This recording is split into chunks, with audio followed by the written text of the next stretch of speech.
one to stand against Donald Trump's remarks. They were racist, and we will not stand for it. Our people will not stand for it. We have worked too hard. Our ancestors have worked too hard, and we will not stand for this. We will stand and we will rise. Haitians unite! Have you heard about the Haitian immigrants eating the dogs?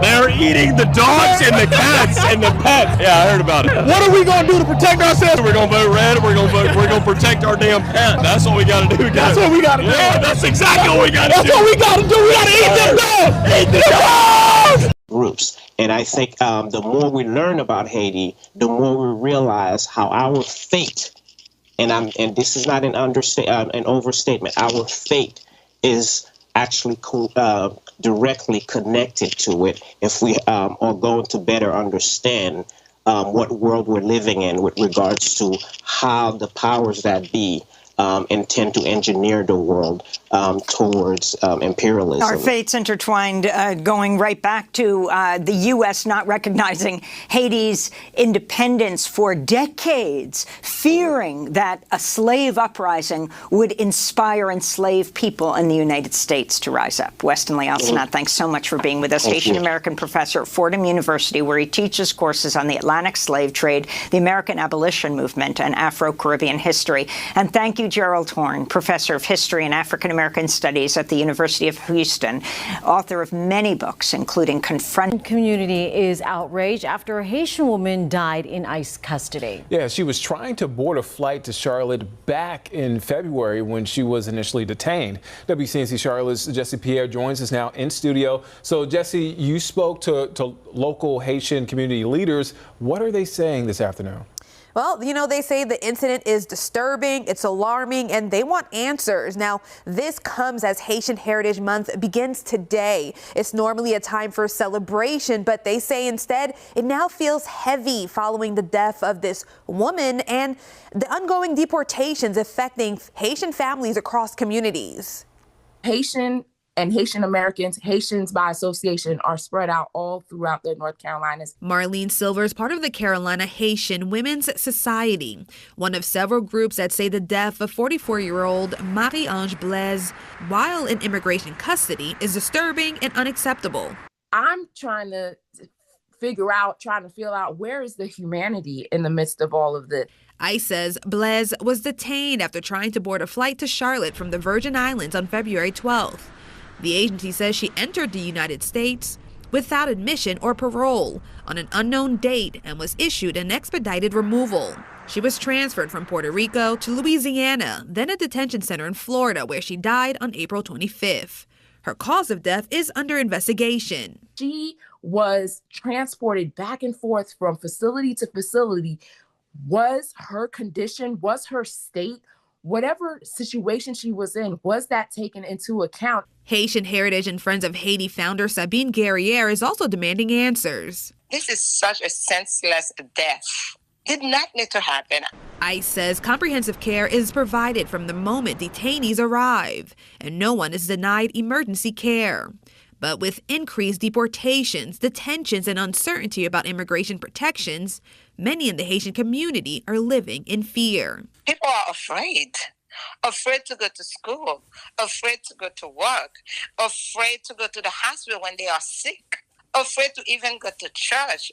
Local groups say they are working to connect people with resources and legal support. We partnered them with the immigration lawyers. Some of them are pro bono, thank God, and some of them are very low cost. And it's like making them feel like they are not alone in this fight, because I am an immigrant too. Now, ICE has 90 days to release a full report on Blaise's death, and we will be looking into that. We will be looking out for that report, and we'll get that as soon as we get it.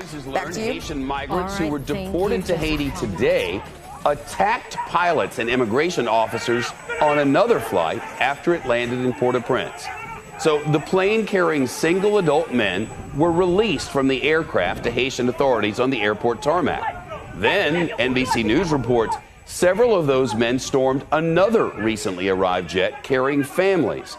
The Biden administration has been ramping up the flights after more than 15,000 mostly Haitian migrants crossed into Texas from Mexico and set up a makeshift camp under a bridge.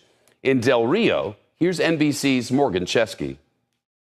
Shep, numbers are going down here in Del Rio, but there are still about 8,600 migrants beneath the border bridge about a half mile from where I'm standing. Processing those people an absolute priority because of the brutal conditions here. It's still reaching about 100 degrees during the day. And while they are getting a little food and water, I have had migrants tell me what is being handed out is not enough. As it stands right now, we know that many of these migrants have been taken to nearby shelters and or processing centers. We had a chance to speak to one 25-year-old man who told us that he's on his way to Houston before hopefully connecting with family in Brooklyn. But he told us of the struggles beneath that bridge for the past week with his pregnant wife, saying that at one point he swam back to Mexico to buy enough food and water so that his family would be okay because he couldn't rely on what was being handed out by the government. Now, we heard from Secretary Mayorkas earlier today, who said despite the current size of the encampment here, the goal is to have everything cleared out, everyone processed within the next 10 days. However, when you see the sheer size of it still beneath that bridge, it remains to be seen if that will actually happen in the next being assassinated.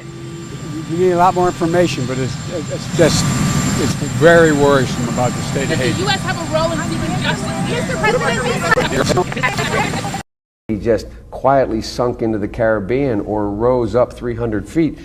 It wouldn't matter a whole lot in terms of our interest. The leading editor of a paper in the Delaware Valley asked their reporters to come down and talk to me and said, why is Biden so concerned about Bosnia and not about Haiti? Is it because blacks are involved in Haiti?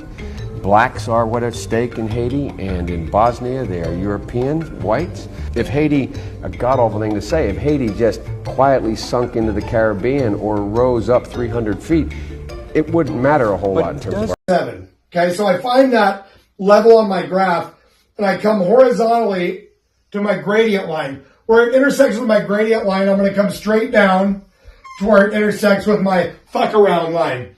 Now there's going to tell me how much I have to fuck around to find out what I need to find out. See, as you can see, the more you fuck around, the more you're going to find out.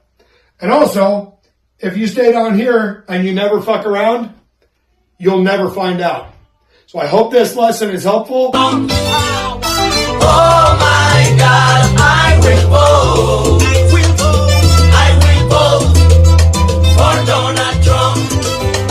The people go out to vote, no fear no more. Whooped, baby. In Brooklyn by the Haitian community. Y'all didn't learn your lesson from your ancestors when they got whooped by the Haitian slaves back in the 1800s? Uh-oh! I'm so freaking proud of the Haitian community. This is how you do it. If we all did exactly what they did, we could do this. We got to stand together. Good morning, everybody. This just in. Haitians are now being targeted by ICE agents, and they got their ass whooped. Hope none of y'all were surprised when Haitians beat the brakes off them ICE agents when they're trying to come up into Brooklyn looking for the peoples. I'm going to keep it a stack with you. This is standard issue for Haitian people. We don't play that shit. There's a reason why Haitians were the first people to say slavery. No, yeah, you, and became the first nation to gain their independence. I once heard a story, I don't know if it's true, about the Haitian Revolution, where after we won the revolution, we gathered up everyone who wouldn't rebel and cut their fucking balls off. So what I'm trying to tell you, the rumor is Haitian people mutilated and ended the bloodline of all pussy-ass niggas. The only ones left are people about that action. Jean-Baptiste is about that action. Serozlin was out there too. She was scrapping. Robertson Evans. He was putting them paws on them motherfuckers. We had to learn how to scrap up.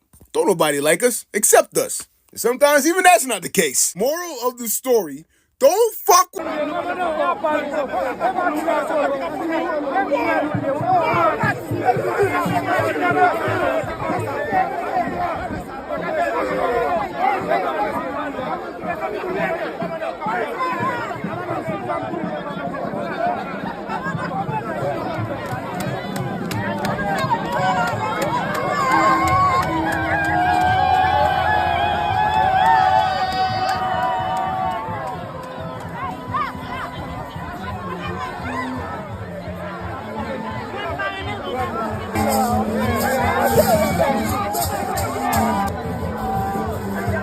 I wish I was.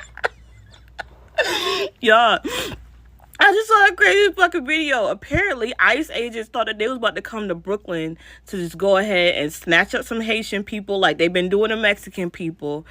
Y'all gotta see the video.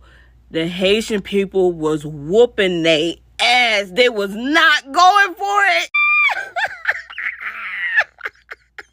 They said, not ours, not today. Y'all, the video is crazy. The way they're jumping on them.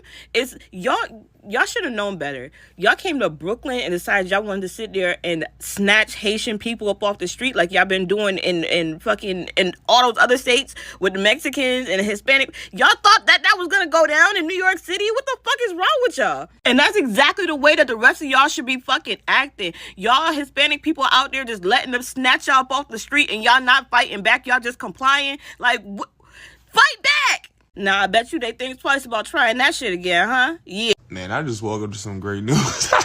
I just woke up to see the video of Haitians versus ICE in Brooklyn. Yo, one thing I gotta say, bro. Y'all better chill off the Haitians. Y'all better chill off my people, bro. So, contact bon pour. If you know what's good for you in English, nah, I need to see whatever commanding officer that had to report back to his superior and said, yeah, man, we got stomped out in Brooklyn, bro. We can't play with them Haitians, man. Did you see the Haitians stand up and fight back against ICE?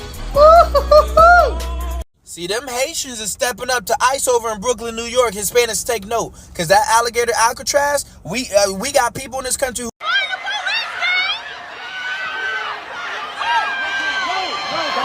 No, bro. Hell no. Hell no. Hell no. Oh, look what he did this man. Let me get him. Let me get him.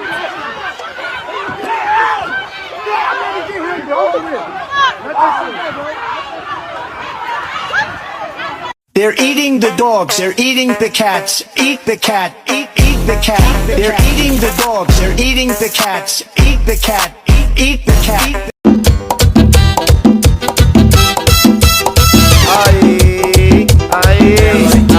No lo muevo de ahí. Déjalo ahí. No lo muevo de ahí. Déjalo ahí. No lo muevo de ahí. Déjalo ahí. I just wanted to say that I'm so sorry.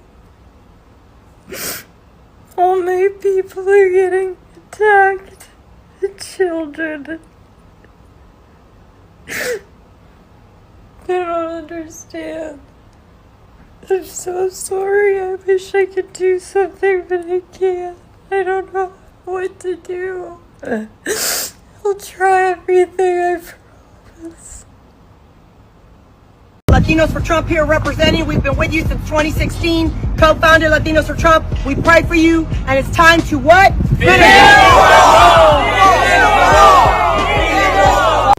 Beyond betrayed. They used us. They actually, during the campaign, and I don't want to make this political, but during the campaign, the elected officials from the Republican Party, they actually told us that he was not going to touch the documented people. President Trump's decision to revoke temporary protective status for hundreds of thousands of Venezuelans. A decision met with controversy and a passionate response from the local community. I'm good people. I pay my taxes. I follow the rules. Alvaro Duran is a TPS recipient. He's in the process of obtaining a green card because he's married to a U.S. citizen. However, his mother and siblings are now in limbo. Go back to Venezuela is not an option. Back in June, I was called a tether by my own people because I was telling Black Americans that we are not absolved from the harms of ICE and that it's been important to advocate for immigrant community because the Americanness was never going to save us because they will see the Blackness first. I also said they're not going to be asking anybody for their IDs or their birth certificate. And here we are at the beginning of October, where a community of Black American people have been picked up by ICE. And not only were these Black Americans picked up and detained by ICE, but their entire building, their homes, their apartments were ransacked and left in complete disarray. ICE is the police. We have always seen that when it comes to black folks, that police tend to often get it wrong with us. They identify the criminality based on the race. And y'all don't think that ICE does the same? So let's be very clear. If you didn't know it then, maybe you'll learn it now. Solidarity in these times, it's what's going to save us. Coming together and recognize that we have the same boot on our necks will get us out of our egos and maybe the fortitude to protect each other. Because while folks make the joke, oh, where are they gonna send us to? We're American. You do know they don't give a damn. And that they've also been sending people to places outside of their home countries. And for those who have been paying attention, some folks get picked up and disappear. And that's very real. They was terrified. The kids was crying. They had them zip tied together. One of them literally laughed and said, "Fuck them kids." They had big 15-inch chainsaws cutting the fence down. They had the black people in one van and the immigrants in another. I was placed in a plastic zip tie handcuffs and detained for nearly 2 hours. Once I went into the hallway, they put us in the plastic wristband thingies. They just took our information. Someone else said, "I don't like how they did it because us Americans, we didn't have anything to do with them." Now, these aren't isolated testimonies, folks. These are a painted pattern of mass detentions, indiscriminate treatment, and fear in a black neighborhood with Americans. Okay. So here are the constitutional concerns. The raid raises urgent Fourth Amendment questions: search, seizure warrants. Detaining U.S. citizens under suspicion of immigration violations or unrelated warrants erodes legal protections. Number one, racial and community impact. So South Shore is predominantly a black neighborhood. So this kind of forceful nighttime raid, sweeping entire buildings, fuels distrust, trauma, and the question, who is being policed? But we don't need to ask that question, because what were you doing there anyway? You already knew. Transparency and accountability. DHS, ICE, they've made statements but have not released full arrest records or evidence backing gang affiliation claims. Communities deserve clarity. But in this case, no one cares until it's your neighborhood. Precedent and ripple effect. If allowed unchecked, this kind of tactic may expand into other vulnerable neighborhoods across the country. So here's the question. You ready? Is ICE or DHS publishing detailed warrants or arrest justifications? Which detainees are being charged and for what? Do we know? What legal challenges are going to follow? Will constitutional rights be asserted in court? How will community leaders respond? Protests, legal suits, public pressure? We're going to see about that too. And what federal oversight or local pushback will emerge from this? Because the question is if you're doing this in one black community, oh baby, listen, this is just the beginning. So what's your call to action? Share this information, look for answers, continue to keep your ear to the street, and demand answers from your elected officials in your community. Find out how protected you are and learn and understand exactly what that amendment says. And what is that? The Fourth Amendment, folks. Let's not get beside ourselves and not do the research or the due diligence that is necessary. It is the Fourth Amendment. Because see, when your neighbors are terrorized in the middle of the night, silence is complicity. Are you complicit? Hope not. For more news and information that you can always use, head over to brownstoneworldwide.com, Cityscape Radio, and you guessed it, Brownstone Living Magazine. We'll see you around.